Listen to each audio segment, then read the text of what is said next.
Hare Krishna. We'll start with the Mangalacharan. Om Majnana Timirandasya Jnananjana Shalakaya Chakchurunmilitam Yena Tasmai Sri Guru Namah Sri Chaitanya Manobhishtam Sthapitam Yena Bhutale Swayam Rupa Gadamayam Dadati Swapadantikam Vandeyam Sri Guru Sri Udapatakalam Sri Gurun Vaishnavamscha Sri Rupam Sagarjatam Sagana Raghunathanvitam Tam Sajivam Sadvaitam Savadhutam Paljana Sahitam Krishna Chaitanya Devam Sri Radha Krishna Padan Sagana Lalita Sri Vishakanvitamscha हे कृष्णा करुणा सिंधु दीनबंधु जगतपति गोपेशा गोपिका कांता राधा कांता नमस्ते तप्त कांचना गौरांगी राजे वृंदावनेश्वरी ऋषभानुसुते देवी प्रणमामि हरिप्रिये वंशकल्पतरुभ्यश्च कृपा सिन्धुभ्यः च पतितानां पावनेभ्यो वैष्णवेभ्यो नमो नमः श्री कृष्ण चैतन्य प्रभु नित्यानंद श्री अद्वैत गदाधर श्रीवासादि गौरभक्तवृंद हरे कृष्णा कृष्ण कृष्ण हरे हरे हरे राम राम हरे हरे हरे कृष्णा कृष्ण कृष्ण हरे हरे हरे राम राम हरे हरे हरे कृष्णा कृष्ण कृष्ण हरे हरे हरे राम राम हरे हरे ओम नमो भगवते वासुदेवाय ओम नमो भगवते वासुदेवाय ओम नमो भगवते वासुदेवाय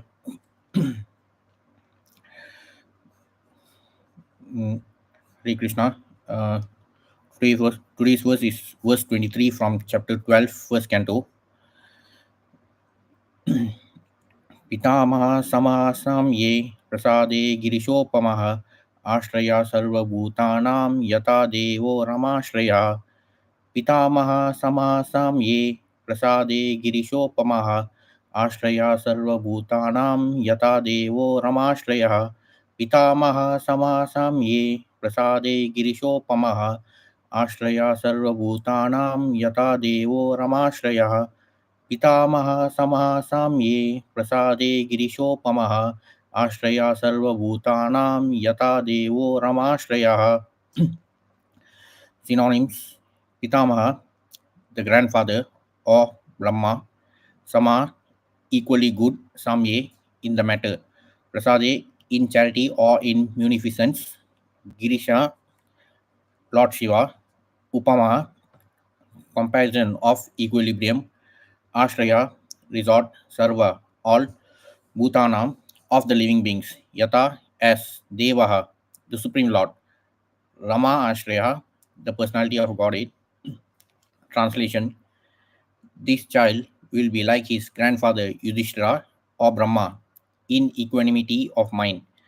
He will be munificent like the lord of the Kailasa hill, Shiva, and he will be the resort of everyone, like the supreme personality of Godhead, Narayana, who is even the shelter of the goddess of fortune. Purport: Mental equanimity refers both to Maharaja Yudhishthira and to Brahma, the grandfather of all living beings. According to Sridhara Swami, the grandfather referred to is Brahma, but according to Vishwanath Chakravarti, the grandfather is Maharaja Yudhishthira himself. So, in this chapter, just like in the previous verses, these all these verses are descriptions about comparisons made by the Brahmanas who were present during the birth ceremony of Maharaja Parikshit. They were uh, making predictions and also uh, comparisons about how Maharaj Parikshit will turn out to be a glorious ruler in future. And in all these verses, there are descriptions about how Maharaj Parikshit is being compared to many other great personalities. Like in these verse, the first comparison is uh, he's being compared to Brahma or Maharaj Yudhishthira. So Lord Brahma is regarded as the grandfather of all living entities, but Krishna, who is the creator of Brahma himself, is known as the great grandfather or Pitamaha. Um, Lord Brahma is the topmost living entity or the topmost Jiva Tattva. So even Lord Brahma uh, is he is still regarded as a living entity, and that's why even the abode of Lord Brahma is still part of the material universe, which consists of the 14 planetary systems. Though, uh, though Brahmaloka or Satyaloka, the abode of Lord Brahma, is the topmost in the 14 planetary systems, still, even that abode is still vulnerable to all the uh, material miseries.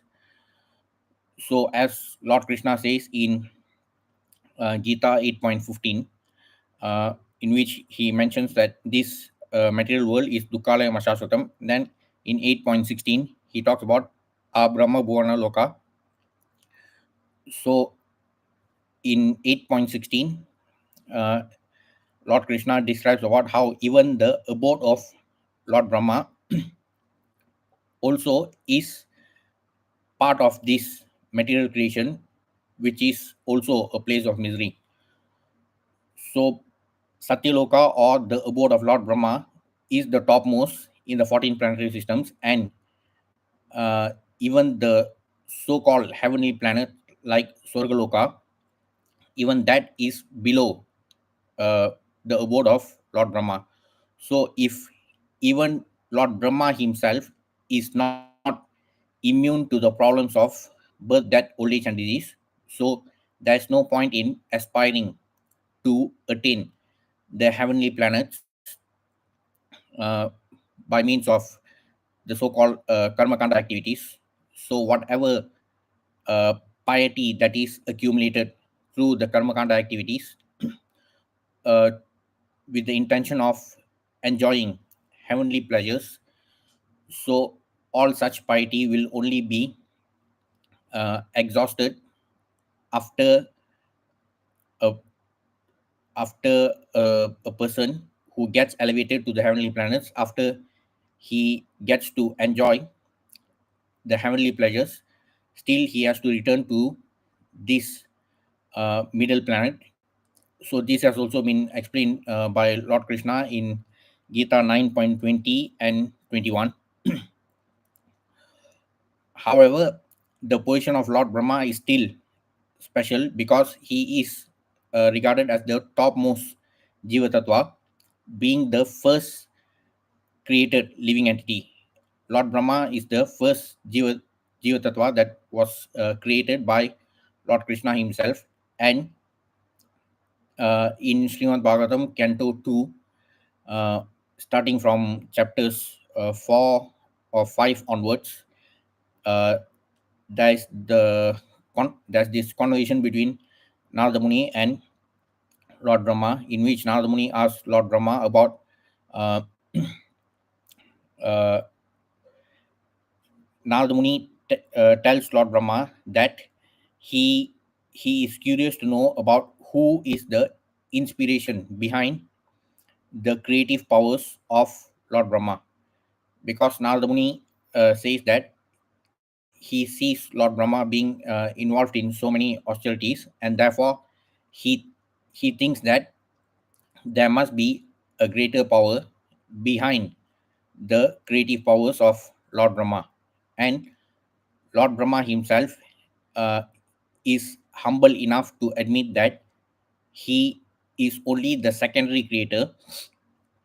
He explains to Narada Muni that he he only creates what had already been uh, created by the primary creator, and that is the Supreme Personality of Godhead Krishna.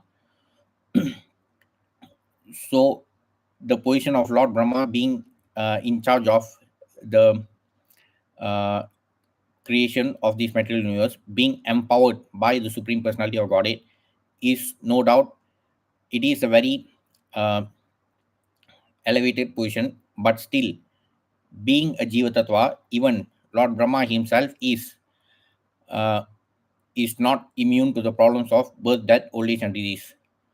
And in in the purports to the verses in Gita 8.17 onwards, uh, there's the calculation regarding uh, how the lifespan of Lord Brahma is different compared to the lifespan of the human beings in this earthly planet, and also the lifespan of demigods. So, uh, Lord Brahma gets to live up to 100 years according to his calendar, but even after those 100 years, even he has to die. So, even Lord Brahma is not immune to the uh, material miseries. So, since Lord Brahma himself, who resides in Satyaloka, which is even above the heavenly planet, that is Swargaloka. So, if even Brahma himself is not immune to these problems of material miseries, so there's no point in aspiring uh, to attain heavenly pleasures. And that's why it is important for us to understand that spirituality is all about transcending this entire material creation. Therefore, those who think that spirituality is equal to performing karma kanda activities to accumulate piety, uh, they can never cross over the ocean of material miseries. Transcendence can only be attained by those who become completely liberated from the three modes of material nature. So, even in Gita, there is one chapter dedicated to this topic on the three modes of material nature. Though that chapter is actually in chapter 14 of the Gita, still this topic, the description about the three modes of material nature, starts as early as chapter 2 of the Gita, and it even continues uh, until the last chapter in chapter 18. So uh, it is a very important part of the teachings of the Gita, because uh, all the conditioned souls in this material world, we are all being puppets at the hands of the three modes of material nature, namely goodness, passion, and ignorance. So, as mentioned in the Gita itself, though the mode of goodness is regarded as purer than the other two modes of passion and ignorance, still, even the mode of goodness uh, binds, because it is still a material mode of nature. And therefore, in Gita chapter 14, Krishna explains about all the uh, Lord Krishna explains about various aspects related to these three modes. And towards the end of chapter 14, in 14.26, Lord Krishna says, Mamchayo vyabicharena bhakti yogena sevate sagunan samati jaitan brahmabhuyaya kalpate. So, in Gita chapter 14, Lord Krishna talks about the three modes of material nature according to various aspects. And then he also emphasizes on the importance of transcending the modes, because even for someone who is completely situated in the mode of goodness, even that person cannot be fully liberated from this material world, because even the mode of goodness is still a mode of material nature. So it is important to transcend even the mode of goodness, and that is only possible through devotional service. And that's why in Gita 14.26, Lord Krishna clearly says, Mam chayo avya bicharena bhakti yogena sevate sagunan samati jayamubhuyaya kalpate. So Lord Krishna uh, specifically uh, mentions the word bhakti yogena sevate. So he does not say karma yogena sevate or jnana yogena sevate. The conditioned souls can only transcend the three modes through bhakti yoga. So conditioned souls, uh,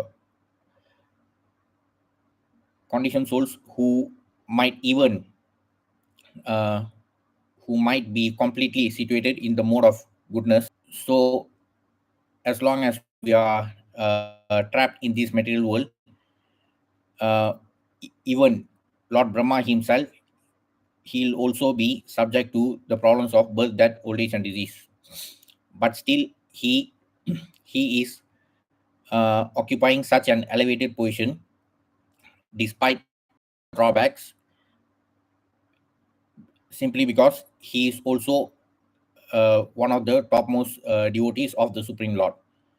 So, even as Narada Muni asks him about who is behind his creative powers, Lord Brahma, though he is widely regarded as the creator of the universe, but he himself is humble enough to say that he only creates what had already been created by the Supreme Personality of Godhead. So this discussion between Narada Muni and Lord Brahma is in the second canto of Srimad Bhagavatam. So apart from comparisons to Lord Brahma, since Lord Brahma is regarded as the grandfather of all living entities in the material universe, the word grandfather in this verse is also referred to Maharaj Yudhishthira himself, because Maharaj Yudhishthira was also the grandfather of uh, Maharaj Parikshit. But in both cases, the comparison is equally good, because both of them are recognized representatives of the Supreme Lord, and thus both of them have to maintain mental equanimity, being engaged in welfare work for the living being.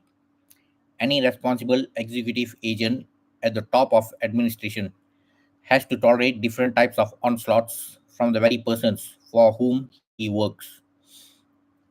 Brahmaji was criticized even by the gopis, the highest perfectional devotees of the Lord. The gopis were dissatisfied with the work of Brahmaji, because Lord Brahma, as creator of this particular universe, created eyelids which obstructed their seeing Lord Krishna. They could not tolerate a moment's blinking of the eyes, for it kept them from seeing their beloved Lord Krishna. So, what to speak of others who are naturally very critical of every action of a responsible man? Similarly, Maharaja Yudhishthira had to cross over many difficult situations, and he proved to be the most perfect maintainer of mental equanimity in all critical circumstances. Therefore, the example of both grandfathers for maintaining mental equanimity of mind is quite fitting. So, both Lord Brahma and Maharaja Yudhishthira are being compared to the epitome of mental equanimity.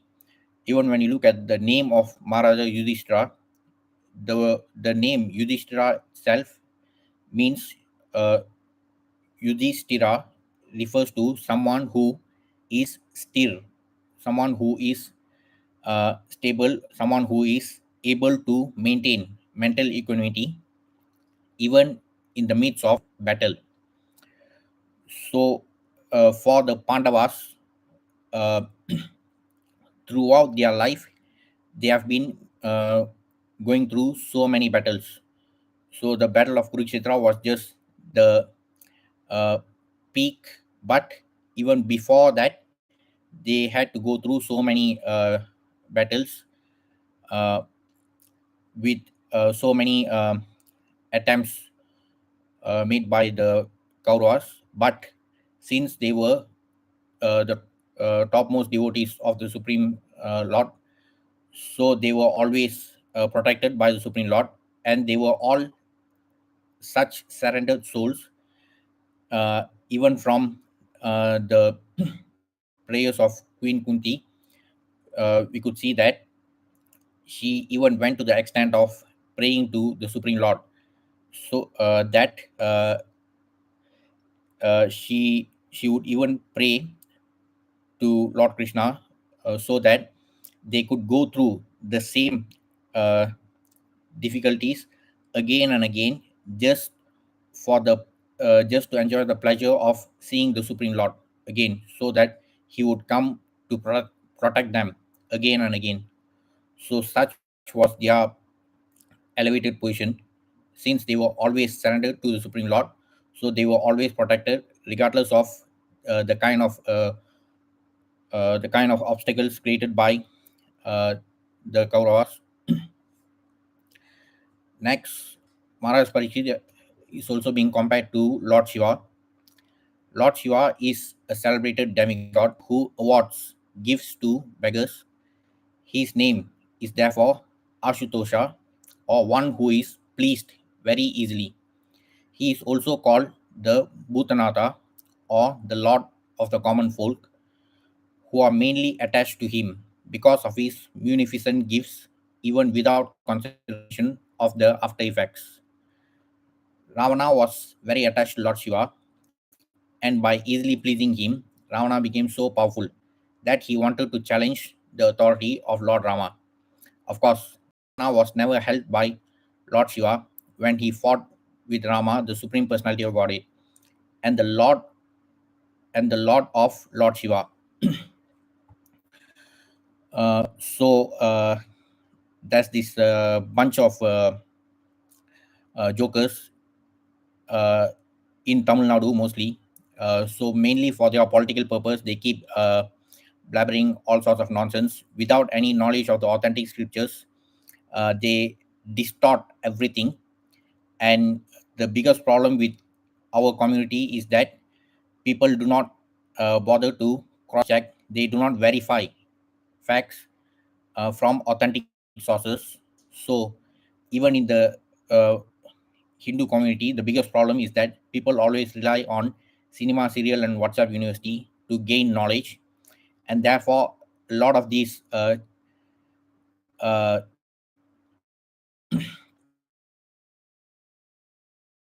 from these political parties, they distort all the facts from the scriptures, mainly to peddle their malicious propaganda.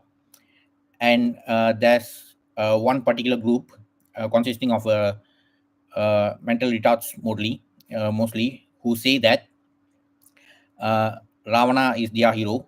So they proudly proclaim that they are all these Ravana fan club members, and to glorify Ravana, the one thing which they protect Lord Shiva. But those retards will never explain why Lord Shiva did not protect Ravana. So they only pick and choose whatever seems to suit their agenda. We also know from Srimad Bhagavatam, in the 12th canto, there is a verse in which it is stated, Nimnaganam yata Ganga, Devanam achito yata, Vaishnavanam yata Shambhu, Purananam idam tata. So in that verse, it is stated, Vaishnavanam yata Shambhu. Shambhu, or Lord Shiva, is the greatest Vaishnava. And uh, just as Lord Brahma is regarded as the topmost Jiva Tattva, Lord Shiva is the mm, Lord Shiva represents Shiva Tattva, who acts as the bridge between the Jiva Tattvas and Vishnu Tattva. So even beyond Vishnu Tattva, that is Krishna Tattva. So in this hierarchy, Lord Shiva's role is a crucial role because he acts as the bridge between the jivas and the supreme personality of Godhead. So he actually represents the link between the material world and the spiritual world. So such is the uh, elevated position of Lord Shiva. And also from Srimad Bhagavatam, fourth canto, there's this chapter on Rudra Gita. There's a song chanted by Lord Shiva. He teaches this song to the Prachetas, so in which Lord Shiva glorifies the Supreme Personality of Godhead, Lord Krishna.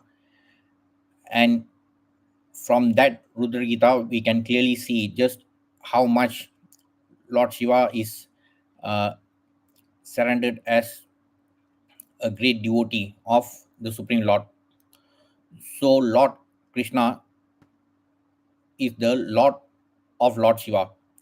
And therefore, when Lord Krishna descended to the material world as Lord Rama, and um, the demon Ravana was destroyed by Lord Rama, and Lord Shiva, being a great devotee of Lord Krishna, he himself, though Ravana, as we are being told, Ravana was a great devotee of Lord Shiva, but that idiot did not even know that Lord Rama was the Lord of Lord Shiva, and because of that, he had to pay the price.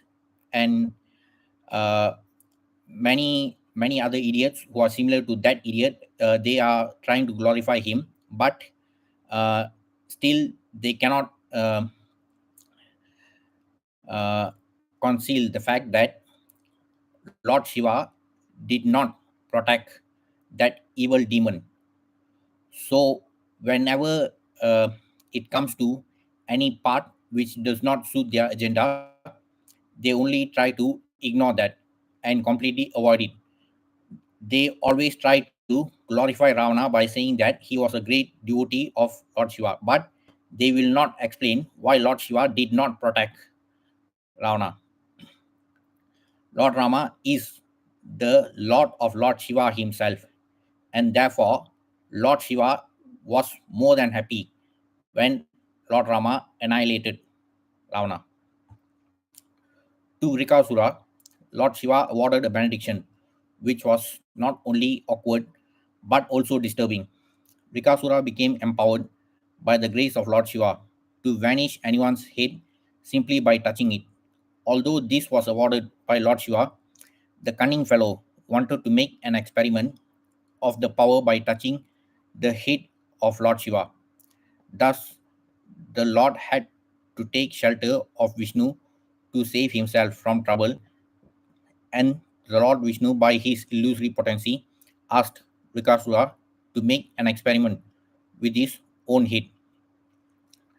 The fellow did it and was finished himself, and so the world was saved from all sorts of trouble by such a cunning beggar of the demigods. The excellent point is that Lord Shiva never denies anyone any sort of gift. He is therefore the most generous, although sometimes some kind of a mistake is made. So the munificence of Lord Shiva was such that even sometimes uh, he would find himself in trouble. But whenever that happened, it was the Lord of Lord Shiva, who is Vishnu. He was the one who came to his rescue, and Lord Shiva was also protected by Lord Vishnu because Lord Shiva is the topmost Vaishnava.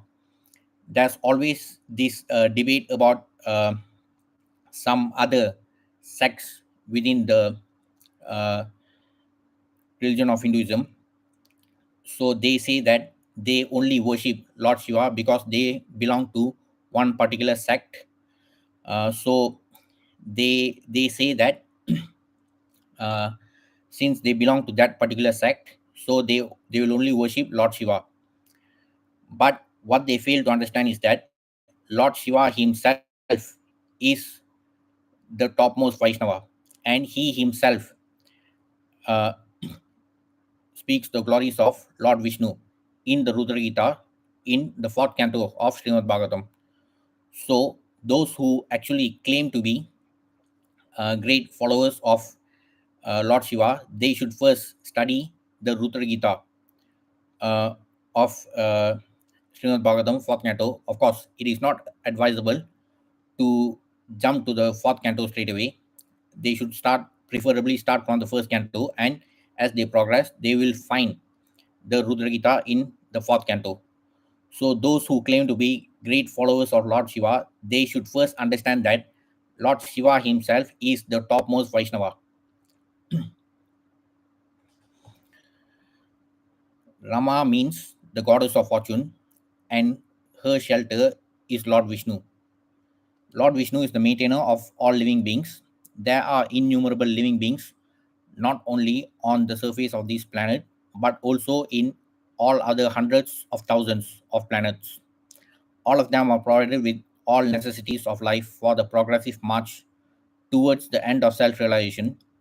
But on the path of sense gratification, they are put into difficulty by the agency of Maya, the illusory energy, and so travel the path of a false plan of economic development.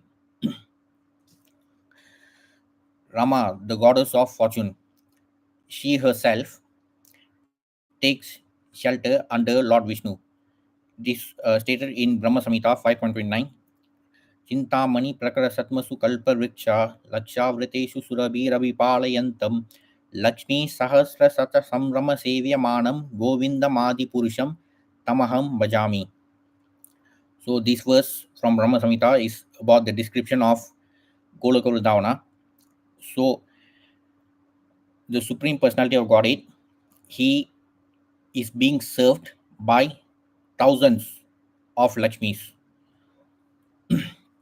So the goddess of fortune herself is always under the shelter of Lord Vishnu, and therefore conditioned souls who only seek material gains, uh, they only tend to worship the goddess of fortune, uh, and unfortunately, due to um the bewilderment by Maya, they fail to understand that the goddess of fortune will never reside in any place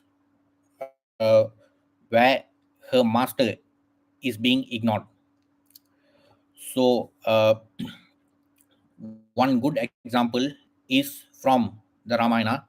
Again, the same idiot Ravana, he wanted Lakshmi without Vishnu, and therefore he had to pay the price for it. So, most of the conditioned souls in this material world are just like that idiot Ravana.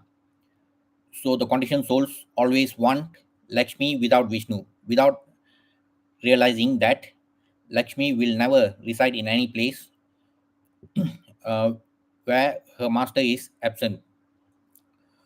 So there's no way to attain material prosperity by praying for the mercy of the goddess of fortune if we completely disregard the shelter of the goddess of fortune, who is Lord Vishnu.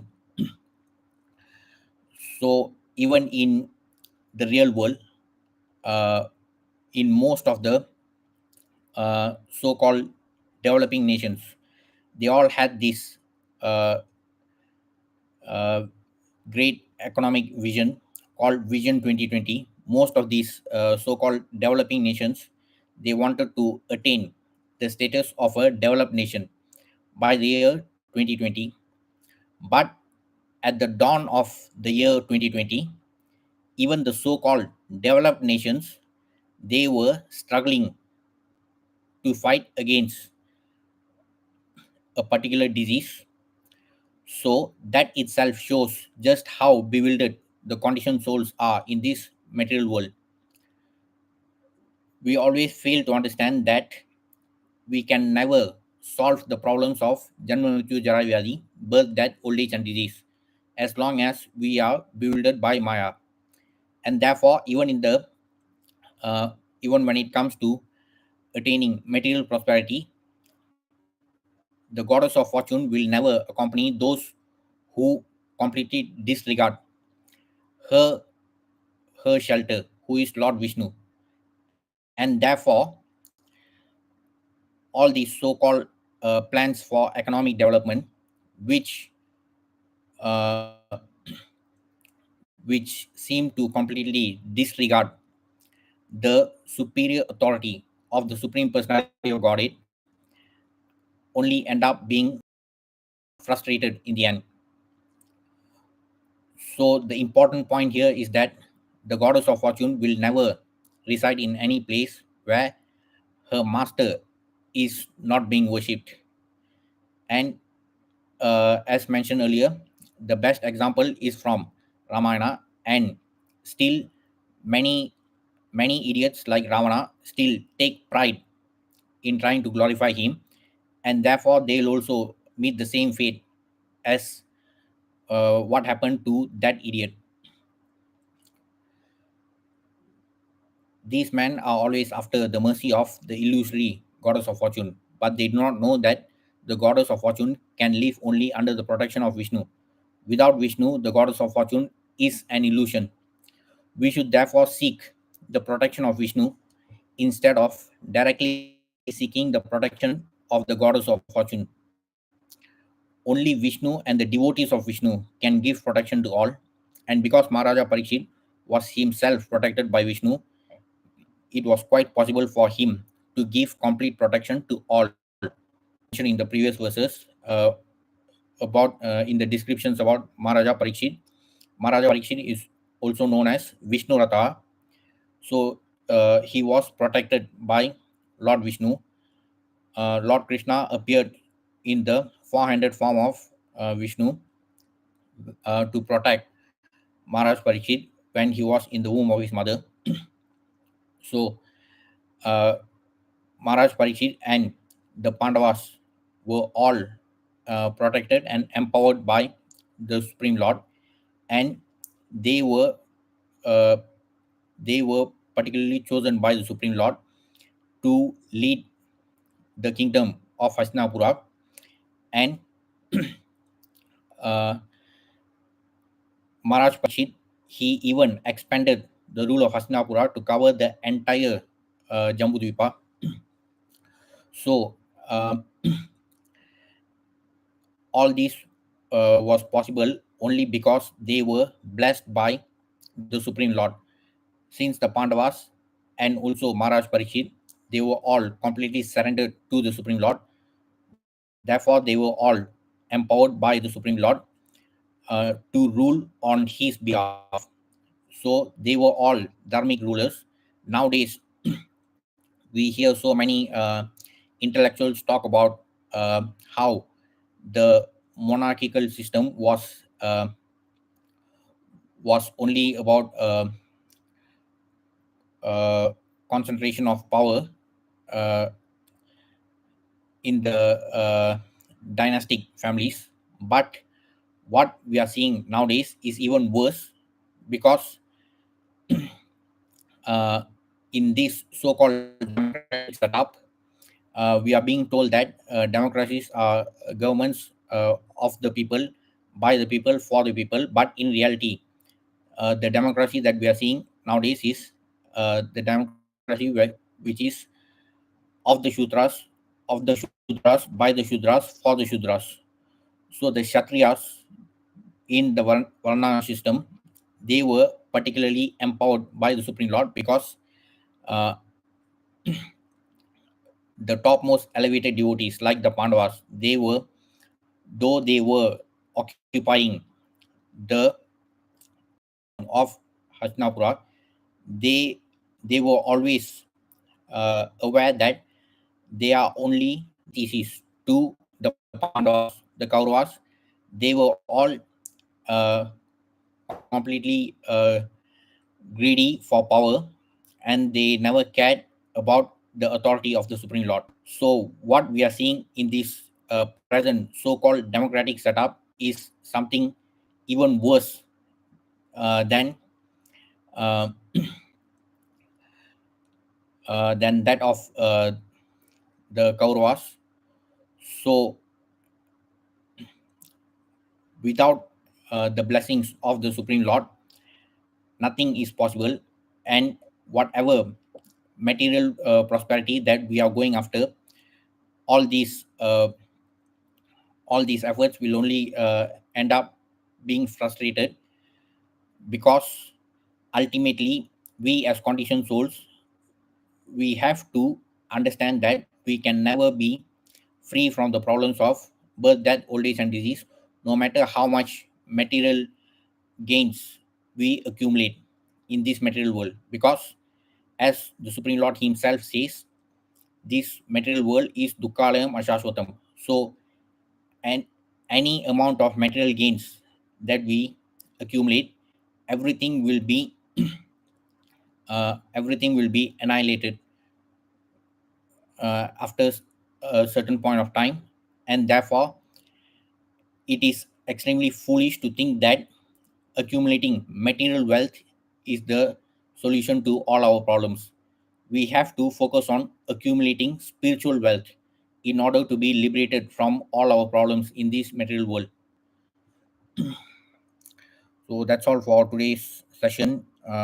We have covered verse 23 of the 12th chapter from the first canto. In the next session, we'll focus on verse 24. Thank you. Hare Krishna.